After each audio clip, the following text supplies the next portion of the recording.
UP में पिछले महीने 9 सीट पर उपचुनाव के नतीजे आए। बाजी बीजेपी ने मारी।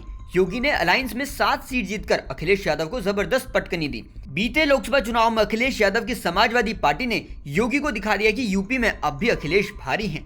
लेकिन बीते उपचुनाव में योगी की साख दांव पर थी और आखिर में योगी ने चुनाव के नतीजे अपने पक्ष में कर ही लिए। अब की बार अयोध्या में मिल्कीपुर सीट पर बीजेपी और समाजवादी पार्टी आमने सामने होगी, लेकिन इस बार एक उलटफेर भी हुआ है। बसपा सुप्रीमो मायावती पिछले उपचुनाव के नतीजों के बाद ऐलान कर चुकी हैं कि उनकी पार्टी अब उपचुनाव नहीं लड़ने वाली। मायावती का पूरा दिलचस्प बयान आप डिस्क्रिप्शन बॉक्स में दिए गए लिंक से देख सकते हैं। मिल्कीपुर सीट पर हाईकोर्ट की मंजूरी के बाद उपचुनाव का रास्ता साफ हुआ है।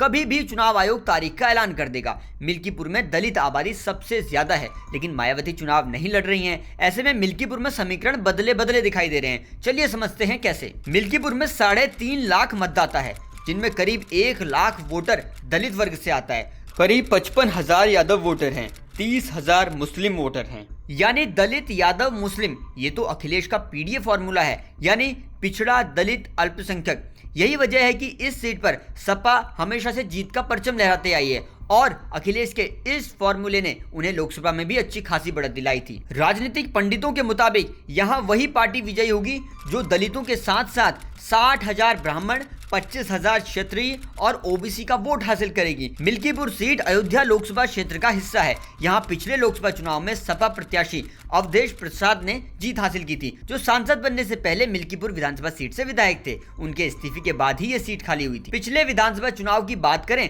तो सपा के अवधेश प्रसाद ने बीजेपी के बाबा गोरखनाथ को हराया था।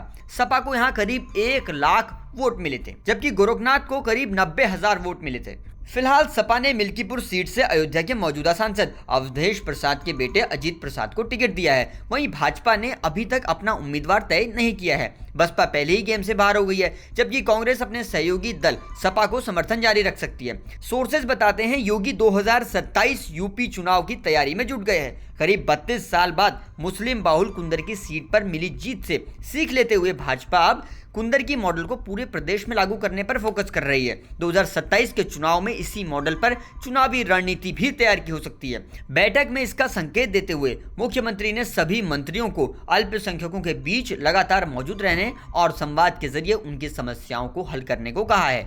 मिल्कीपुर सीट का हर एक अपडेट हम सबसे पहले आपको दे रहे हैं। बस आप जुड़े रहिए जनसत्ता के साथ और मिल्कीपुर सीट पर किसका पलड़ा भारी होगा ये भी कमेंट में लिखिए।